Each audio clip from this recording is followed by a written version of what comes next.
What happens when a team of top young experts can't fix a military helicopter in 2 months, and an experienced woman in shabby clothes is being kicked off the base for trying to help? You won't believe how her 5-minute diagnosis turns the situation around in the most unexpected way. Before we continue, please let us know in the comments where you're watching from. Your opinion inspires us to do better. A warm Texas evening hung over Fort Barlow Air Force Base like thick syrup. The air was thick with the smell of kerosene and hot metal. At the edge of the runway, near Hangar 8, sat a helicopter, and it was dead. An AH-64 Apache attack helicopter, Falcon 21, sat on the tarmac like a huge bird of prey with clipped wings. Its rotor blades drooped limply, while men in spotless coveralls emblazoned with the Atlas Aerotechnics logo bustled about in the open avionics bay. They resembled doctors in an operating room, except instead of scalpels, they held clipboards and oscilloscopes. And yet the helicopter showed no signs of life. Eleanor Harrison stood at the gate of the secure compound, peering through the fence at this theater of the absurd. She was 63 years old and long retired, but her hands memorized every bolt, every nut, every fickle wire in this infernal machine. She had been summoned here for a reason. The base commander, Colonel Harrison, had personally called her a week ago, his voice desperate. "Ellie," he said then, "they haven't been able to fix this damn bird for 2 months. The military mechanics have given up. The contractors from Atlas Aerotechnics brought in a team of PhDs with computers more expensive than my house. Nothing. Absolutely nothing. The fire control system isn't syncing with the pilot's helmet. The helicopter is blind. I need you." Eleanor nodded silently into the phone, though he couldn't see it. She knew what a call like that meant. It meant everyone else had already screwed up. It meant the problem wasn't in the textbook. It meant they needed someone who remembered the days when mechanics fixed cars not by the manual, but by intuition. When a computer was a luxury, not a crutch. She arrived at the base in her old Ford pickup, battered but reliable, like herself. At the checkpoint, the guard, a young man with a face still untouched by life, checked her temporary pass and raised an eyebrow in surprise. "Where are you going, ma'am?" he asked with the politeness that really meant, "Are you sure you're not lost?" "To the east runway," Eleanor answered calmly, taking her old leather backpack with tools from the glove compartment. "To the Falcon 21. The guard frowned and looked at the computer screen again. "I don't see you on the consultant list, ma'am. Perhaps you should go to the administrative building?" Eleanor sighed. "It's begun. Call Colonel Harrison. Tell him Ellie Harrison has arrived."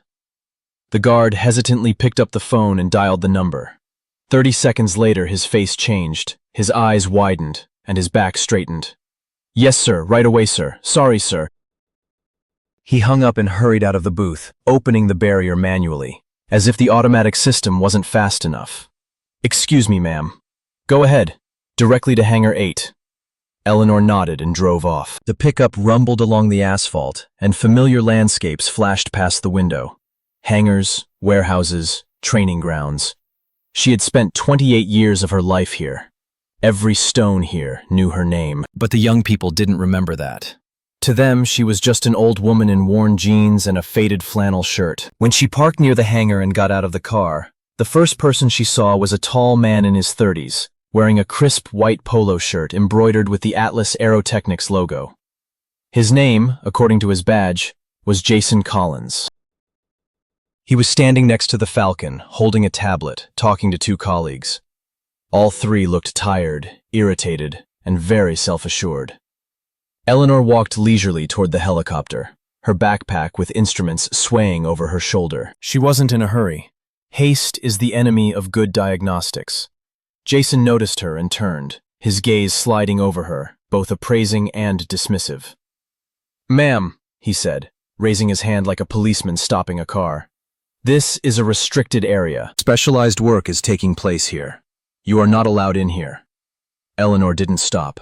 She kept walking, her eyes glued to the helicopter. She saw the open avionics bay, wires protruding like intestines from a wound, and 3 expensive laptops connected to the system.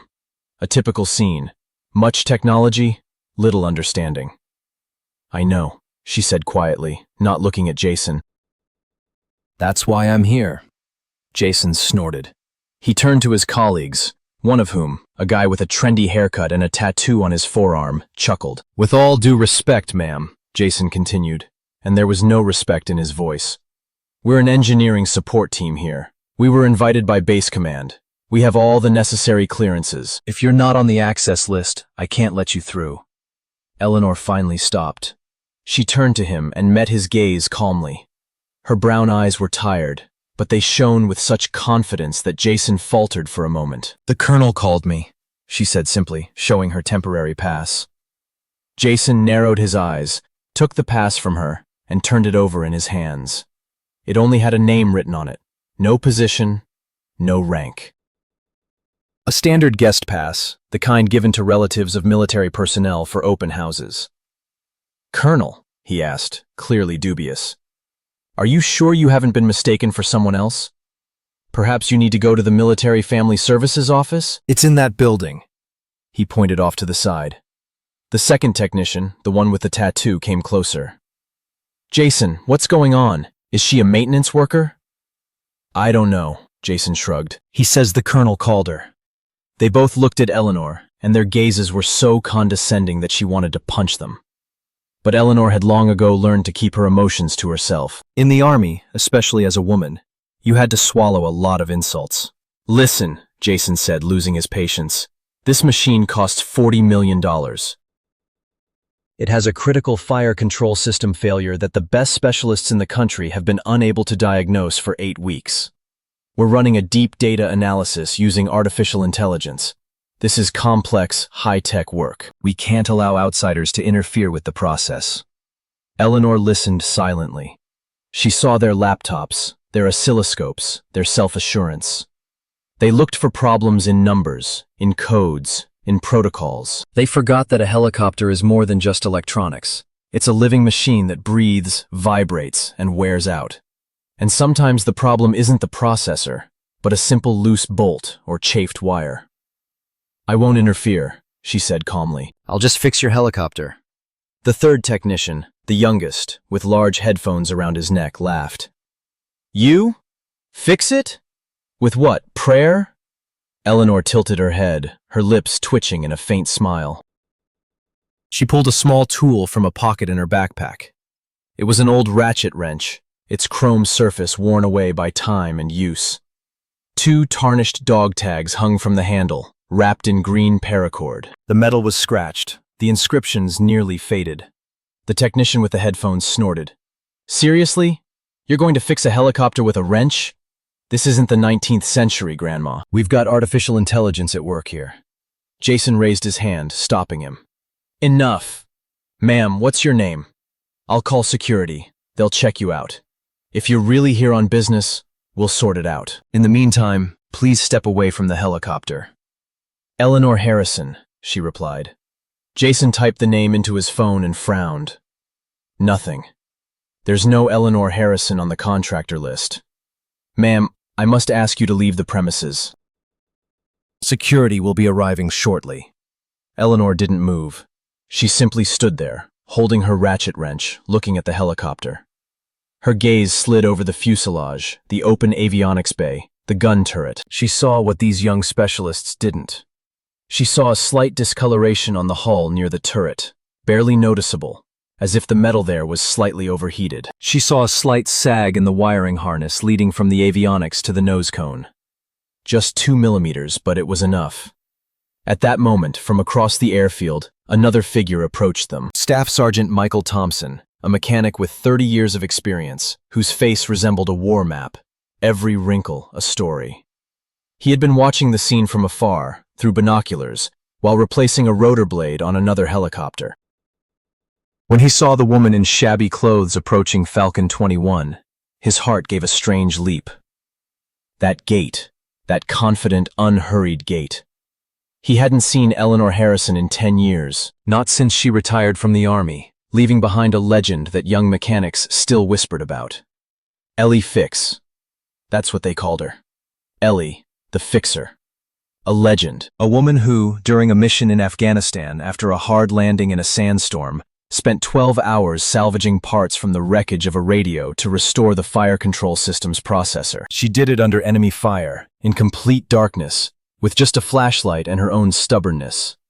She saved the crew and an entire infantry platoon that depended on that helicopter for fire support. The pilot of that helicopter gave her his dog tags as a token of gratitude. Those dog tags now hung from her ratchet. Michael Thompson watched Jason and his team bully Ellie. He saw their ridicule, their condescension, and his blood boiled. He pulled out his phone and dialed a number he knew by heart, even though he hadn't called it in years. Colonel Harrison's direct line. "Sir, this is Staff Sergeant Thompson. I'm on the eastbound lane. We have a problem. The consultant you called, Mrs. Harrison, she's here. But the contractor crew is trying to throw her out the gate. They're calling her Granny and threatening to call security." There was silence on the other end of the line. Then Colonel Harrison uttered one word, quiet but filled with such fury that Michael felt a chill run down his spine. "What?" "The leader of the contractor group, a certain Jason Collins. He said she was interfering with their work. That she wasn't allowed in here, that he'd call security." Another pause. Then the colonel's voice, now icy and clear. "Senior Sergeant, keep an eye on her. Don't let them touch her. I'm going, and I'm bringing the entire staff with me." "Yes, sir," Michael replied with a barely concealed grin. "This will be fun." He hung up and folded his arms, watching the events unfold. Jason was already dialing security. "Yes, security? This is Jason Collins from Atlas Aerotechnics, eastbound lane. I have an unauthorized person here who is refusing to leave the restricted area. Yes, female, blonde, about 60. She is behaving aggressively. I need an escort to remove her from the area, immediately." Eleanor listened to him, showing no emotion. She'd been through this before, 1,000 times. 28 years in the Army, where she'd been one of the few female mechanics, and then one of even fewer female test pilots. She'd grown accustomed to mistrust, to ridicule, to constantly having to prove her right to exist. She was tired of it. But she never backed down. "They'll be here in 5 minutes, Jason announced, putting his phone away. "You can leave on your own, or you can be escorted out. Your choice." Eleanor looked at him for a long moment, then she took a step toward the helicopter. "What are you doing?" Jason shrieked. "You can't touch the helicopter! It's against federal law!" He stepped forward, intending to grab her hand. But he didn't have time. A sound came from across the airfield. A sharp, piercing screech of brakes. 3 black Chevrolet Suburban SUVs with tinted windows barreled into the area at breakneck speed and skidded to a halt 20 meters from the group. The doors swung open, and men in military uniforms jumped out. Ahead of them walked a man whose eagles on his shoulder straps glinted in the sun. Colonel Harrison. Behind him was Command Sergeant Major Rivera, whose face could have been the dictionary definition of anger. Behind them were 4 more officers. Jason paled. He'd expected to see 2 guards in a pickup truck. Instead, an entire brigade's headquarters was approaching him. Colonel Harrison walked past Jason as if he were an empty space. His gaze was fixed on Eleanor. As he approached, a warm and genuine smile appeared on his face. "Ellie," he said, and his voice, so menacing on the phone, now sounded almost tender. "Damn it, I'm so glad to see you." Eleanor turned to him, her face softening too. "Colonel, you haven't changed." "You haven't changed me," he replied. Then, to the absolute shock of everyone present, he stood at attention and saluted her. A crisp, perfect, regulations salute. "It's an honor to see you at my base, ma'am." Jason's jaw literally dropped. He saw the colonel, commander of an entire air brigade, saluting some old woman in shabby clothes. His brain refused to process it. Command Sergeant Major Rivera stepped forward, holding a thick folder. He looked at Jason as if he were looking at a particularly nasty insect. "Are you Jason Collins?" His voice was quiet, but there was such power in it that Jason felt his legs give way. "Yes, Command Sergeant Major," he managed to say. "Mr. Collins, do you know who was just threatened with arrest?" He didn't wait for an answer. He opened the folder and began reading. Chief Warrant Officer 4th Class Eleanor Harrison, retired. 28 years of service. Over 4,500 flight hours as a test pilot on the AH-64 platform. Leading expert for the U.S. Army's Delta Integrated Avionics Suite. She literally wrote the maintenance manuals you use, or rather, the ones you ignore, judging by your performance. He turned the page. During her third combat deployment to Afghanistan, her helicopter was forced to land in zero visibility due to a sandstorm. With no means of evacuation, and a platoon of Rangers dependent on her for fire support, she spent 12 hours disassembling the radio to repair the destroyed fire control system processor. The diagnostic protocol she devised on the fly, using only a multimeter and her brain, is now standard training at Fort Eustis. Rivera looked at the tokens on the ratchet wrench in Eleanor's hand. The pilot of that helicopter, then a captain, credited her with saving the lives of 17 people that night. He gave her his dog tags as a token of gratitude. That pilot, Rivera jerked his thumb at the colonel, is standing right here. A collective sigh rippled through the assembled crowd of mechanics and technicians. The story of the miracle on Firebase Phoenix was legendary. It was told to newcomers to inspire them, and now the legend stood before them in the flesh. Colonel Harrison turned to Jason, his face no longer kind. My helicopter has been down for 2 months. My best people couldn't fix it. I hired your expensive team of experts 7 weeks ago. In that time, you've spent almost $2 million of my team's budget, run countless diagnostics, and achieved absolutely zero results. I called Ellie as a last resort. I asked her to come out of retirement for a day as a civilian consultant, because I knew that if anyone would find the ghost in this system, it would be her. And your first reaction was to call her Granny and try to kick her off the base. Jason opened his mouth, but no sound came out. He looked at Eleanor with different eyes. He no longer saw the lost old woman. He saw the icon. Sir, I didn't know. It wasn't on the list. That's the problem, son, the colonel interrupted, his voice dropping dangerously low. You judged her by appearances, not by substance. You saw a woman and jumped to conclusions. You failed to recognize competence. You forgot the most important rule of a good mechanic. Observe. You didn't look at her hands. You didn't look into her eyes. You looked at your damn list and your inflated ego. He turned to Eleanor and made an inviting gesture. The floor is yours, Ellie. Find my ghost. Eleanor nodded. She turned, completely ignoring the bewildered contractors, and approached the helicopter. She knelt down next to a small panel located behind the nose landing gear. It was an inconspicuous technical panel which, according to all the schematics, had nothing to do with the fire control system. No one had checked it. Eleanor took out her ratchet wrench, the one with the tokens, and with a few quick movements unscrewed the panel. Inside, pressed against a supporting member of the frame, was a small black junction box. A thin coaxial cable extended from it, and where the cable connected to the box, the insulation had worn through almost to the bare metal. A hair-thin strip of shiny copper peeked out. The damage was almost invisible. Every time the helicopter powered up, the vibration of the fuselage caused a bare wire to touch a metal fin. It wasn't a short circuit, not a complete one. It was just a tiny, stray flicker of electricity. A whisper of static. Not strong enough to trigger an error code, but enough to disrupt the delicate flow of data between the turret and the pilot's helmet. That was the ghost. Eleanor pointed to the depression. Here's your problem, Colonel. Jason and his team huddled around, their expensive tablets forgotten. They stared at a tiny, frayed wire. It was a simple physics problem.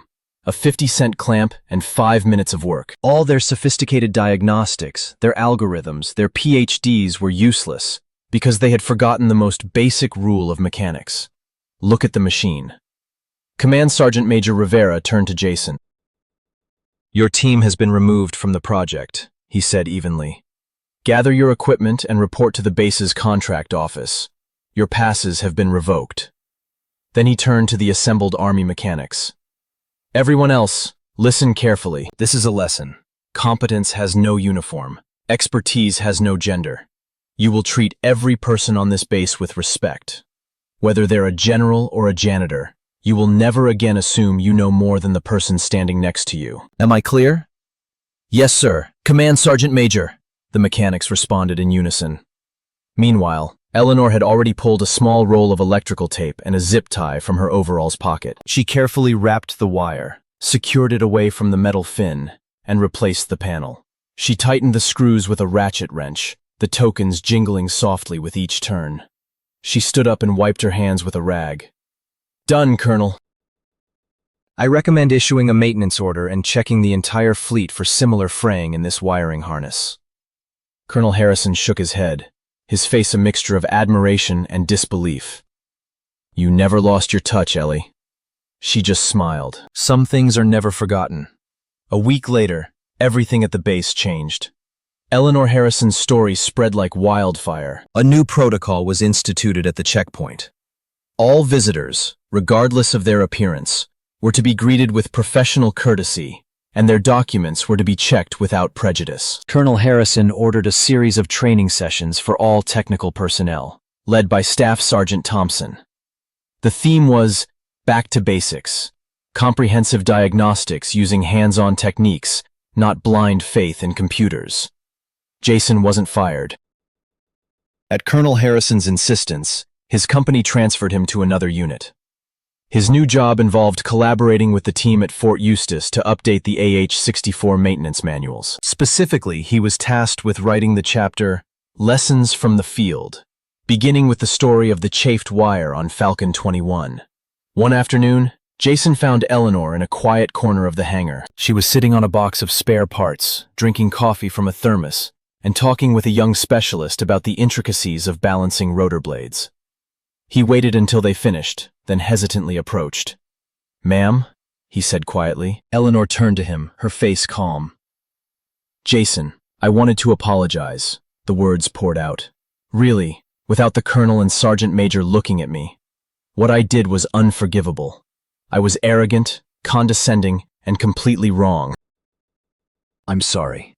Eleanor looked at him for a long time. She saw genuine remorse in his eyes. She nodded. Apology accepted. But I have to ask, Jason continued.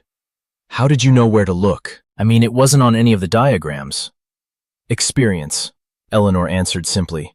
A computer can only find the problems it's programmed to find. It can't account for 1,000 hours in a vibrating cabin, or how a 3-cent clamp can fail after a hard landing.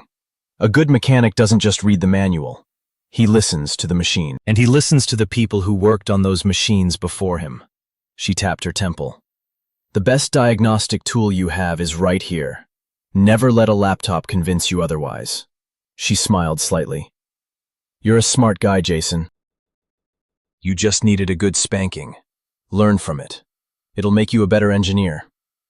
With that, she turned and walked back into the hangar, her tattered jumpsuit disappearing into the shadows. She left behind a legacy of quiet competence and an important lesson learned on a scorching runway under the Texas sun.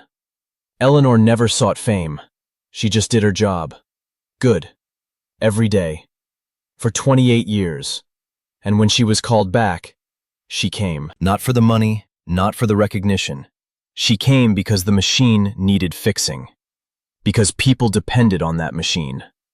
Because it was the right thing to do. As she was leaving the base that evening, the guard at the checkpoint, the same young man who had let her in, stood at attention and saluted. She raised an eyebrow in surprise. I'm not on duty, son. No need. I know, ma'am, he replied with a smile. But you deserve it. Thank you for your service, and thank you for coming back. Eleanor nodded, her throat suddenly warm. She drove out the gate, her old pickup truck screeching on the asphalt, and in the rearview mirror, Fort Barlow slowly disappeared into the twilight. She was heading home. To her garden, to her books, to her quiet life as a pensioner. But now in her heart, there was a small spark of satisfaction. She could still do this. She was still needed. And damn, it felt good.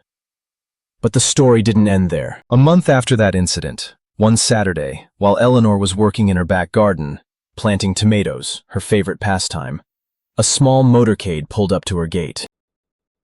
Colonel Harrison emerged from the car, followed by Command Sergeant Major Rivera and 3 other officers. Eleanor straightened up, wiping her dirty hands on her apron, and walked over to the fence. "Colonel, has something happened?" Harrison smiled. "No, Ellie, everything is fine. I just wanted to tell you something." He handed her a small, flat box. Eleanor opened it and froze. Inside was a medal, the Distinguished Service Cross, the same one she'd been awarded 20 years ago. But next to it lay a document. "This is a copy of the citation I wrote for you after Firebase Phoenix," Harrison said quietly. "The Army deemed the cross sufficient, but I always felt you deserved more. I submitted a request for reconsideration. It was approved last week. Ellie, on behalf of the United States Army, I present you with the Silver Star for extraordinary heroism in combat." Eleanor couldn't speak. She simply stared at the medal, at its glitter, at the lines of text on the award sheet that described what she had done that night in Afghanistan. What she considered, simply, her job. "You saved our lives, Ellie," the colonel continued, his voice thick with emotion. "Not just my team, not just the Rangers on the ground. You've saved countless lives by teaching others, by sharing your knowledge. Your contribution is invaluable, and I want that to be officially recognized." Eleanor finally found her voice. "Thank you," she whispered. It means a lot." They stood like that for several minutes, in silence broken only by the singing of birds and the rustling of leaves. Then the colonel smiled. "Well, now I have one more request." Eleanor raised an eyebrow. "Did something break again?" "No," Harrison laughed. "I want you to come to the base once a month, as a visiting instructor. Conduct master classes for our young mechanics. We'll pay you." "Fine, but the most important thing is that your knowledge shouldn't be wasted. It should be passed on." Eleanor thought for a moment. Then she nodded. "Agreed, but only on Saturdays, and no formalities, just me, a wrench, and a helicopter." "Perfect," Harrison agreed. Thus began a new chapter in Eleanor Harrison's life. Every second Saturday of the month, she came to Fort Barlow. There, in Hangar 8, she gathered a group of young mechanics, boys and girls just starting out, and taught them more than just the manuals. She taught them to listen to the machine, to feel it, to understand that a helicopter is more than just a collection of parts and wires. It's a living organism that breathes, vibrates, and tires. And that sometimes, finding a problem requires more attention, not more technology. One day, during one of these classes, a young woman approached her. Emily Reeves, a 23-year-old technician with short dark hair and a determined gaze, stood to the side while the others were troubleshooting a hydraulic system problem, and then approached Eleanor. "Ma'am, can I ask you a question?" "Of course." Eleanor put down the wrench and turned to face her. How did you cope?" Emily's voice was quiet, almost hesitant. "I mean, you were one of the few women in the field. It must have been really hard for you." They didn't take you seriously, did they?" Eleanor looked at her with a long, understanding gaze. She recognized herself in those eyes, 30 years ago. Young, frightened, but full of determination. "Hard?" Eleanor asked. "Yes, damn hard. Every day I had to prove I wasn't just some girl who'd accidentally ended up in the Army. Every time I picked up a tool, someone looked at me doubtfully. Every time I said I knew what the problem was, someone double-checked me because they didn't believe me." She was silent for a moment, looking somewhere into the distance. "But I've realized one thing. Words don't matter. Only results matter. When you fix a helicopter that no one else could fix, when you save lives, when you do your job better than anyone else, then they shut up. Not all of them. Some will remain asses for the rest of their lives, but the ones who really matter, the ones who really understand, they will see." Emily nodded, her eyes growing moist. Sometimes I feel like I'm not good enough. That I'll never be like them. That I'll always be an outsider." Eleanor took her hand. "Listen to me carefully, Emily. You don't have to be like them. You have to be better. And you know what? You have an advantage. You learn to distrust appearances. You learn to look deeper. You learn to pay attention because you have to. and that makes you a better mechanic. So don't give up. Someday, maybe in 10 years, maybe in 20, some young girl will come up to you and ask how you did. And you will tell her the same thing I'm telling you now. We are not alone. There are many of us, and we will not disappear. Emily smiled through her tears. Thank you, ma'am. Call me Ellie, Eleanor said, and let's get back to work. This helicopter isn't going to fix itself. Several more months passed. Winter gave way to spring, spring to summer. Eleanor continued her master classes, and each time more and more people gathered around her. Not just mechanics. Pilots came to listen to her stories. Officers came to understand how to properly manage technical personnel. Even the commanders of neighboring bases began inviting her for consultations. One day, an unfamiliar number called her. On the other end of the line, there was a male voice, polite but formal. Mrs. Harrison? This is Major David Stone from the Pentagon, Aviation Logistics Division. We heard about your work at Fort Barlow, how you diagnosed a problem that our best contractors couldn't solve. We'd like to invite you to a meeting. We have several projects where your expertise would be invaluable. Eleanor chuckled. Major, I'm 64 years old. I'm retired. I grow tomatoes. We know, ma'am, and we respect your desire to rest. But the fact is, the Army is losing its institutional memory. People of your generation, who know these machines not from manuals but from experience, are leaving. And the new generation relies too much on technology. We need people like you, at least as consultants. Please consider this. Eleanor sighed. She knew he was right. She'd seen it with her own eyes. The young mechanics were smart, educated, but they lacked something crucial. Intuition, connection with the machine. That feeling when you put your hand on the fuselage and feel something is wrong, even when all the sensors say otherwise. Okay, she said finally. I'll think about it, but I can't promise anything. That's all we ask, ma'am. Thank you. When she hung up, Eleanor went to the window and looked out at her garden. The tomatoes were already ripening, their red sides glistening in the sun.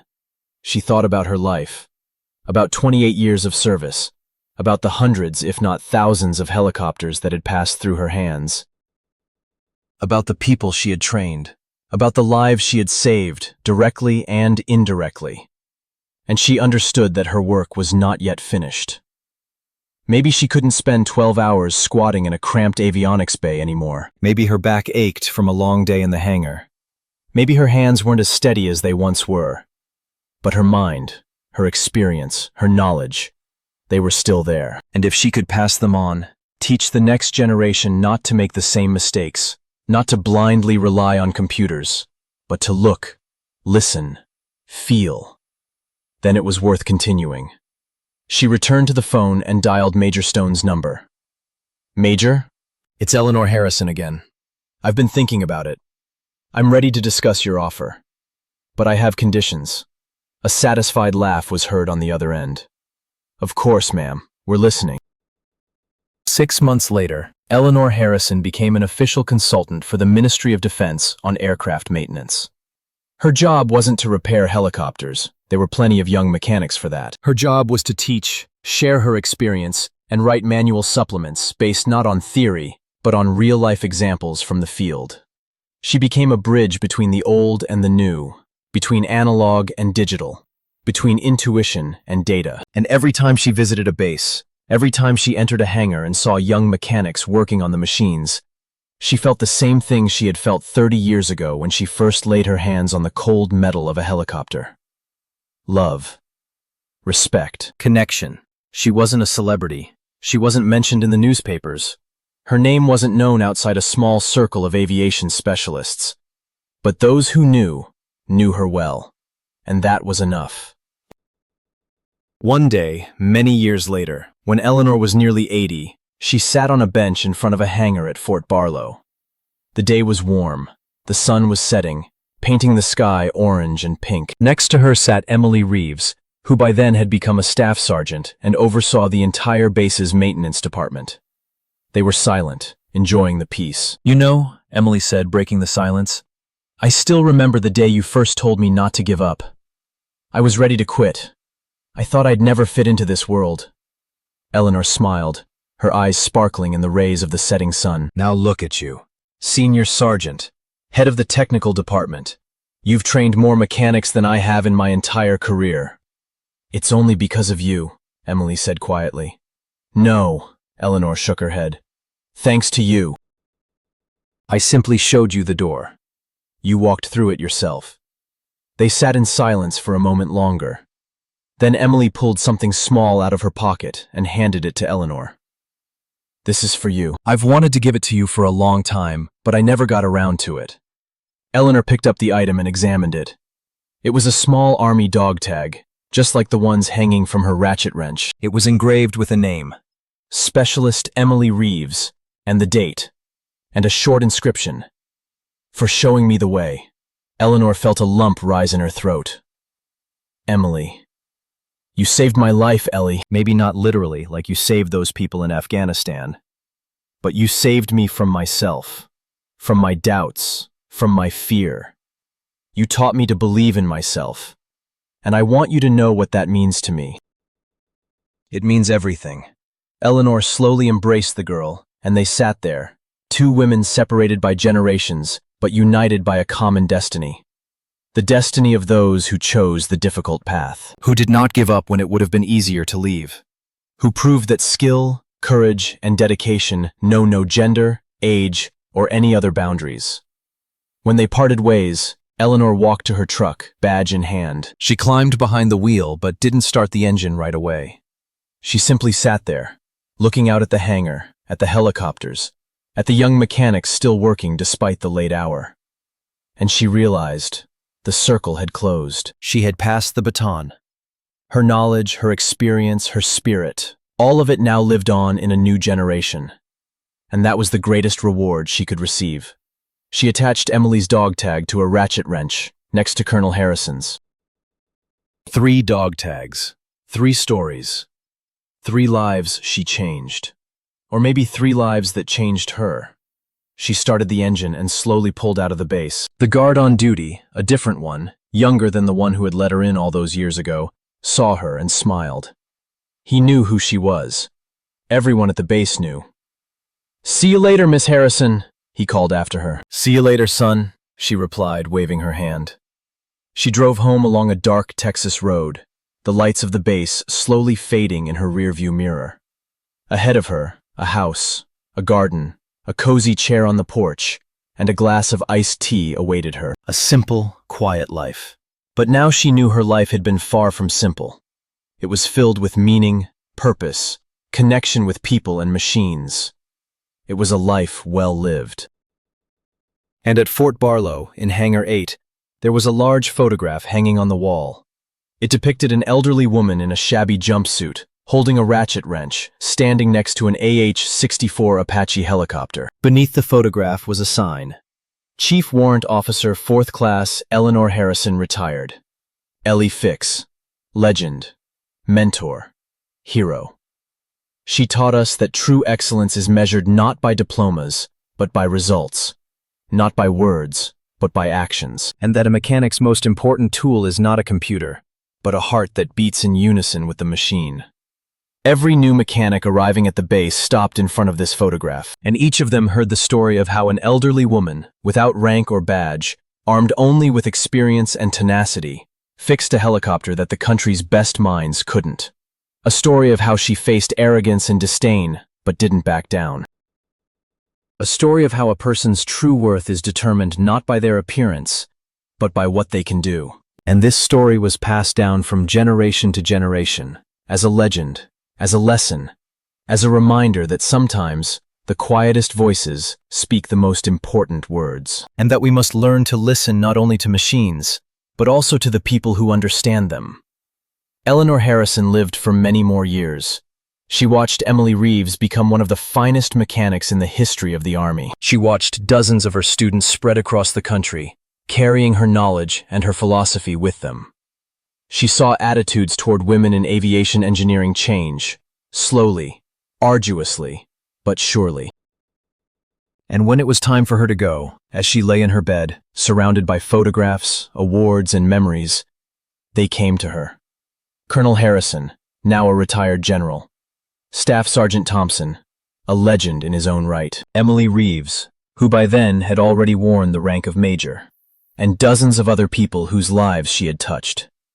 They stood around her bed, and there were no words that could express what they felt.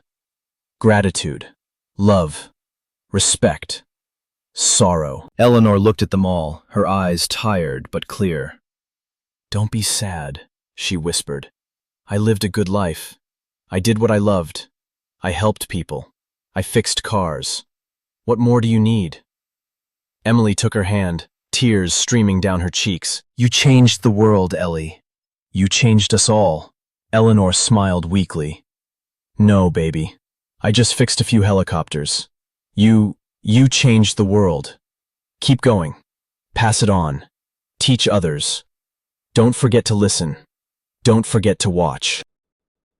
And never forget that true strength comes from being yourself, even when everyone says you can't." Those were her last words.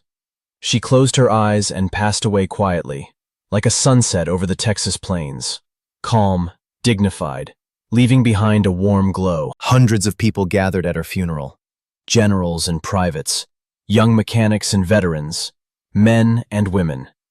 They all came to honor a woman who didn't seek glory, but earned it through her work, her courage, her heart. And as the coffin was lowered into the ground, 20 AH-64 Apache helicopters flew over the cemetery in missing comrade formation, leaving a void in the sky, a symbol of a loss that can never be filled. And on the tombstone, it was written simply, "Eleanor Harrison, Ellie Fix." She didn't just fix cars, she fixed souls. And next to the inscription were engraved 3 small symbols, a ratchet wrench and 2 army dog tags intertwined with each other.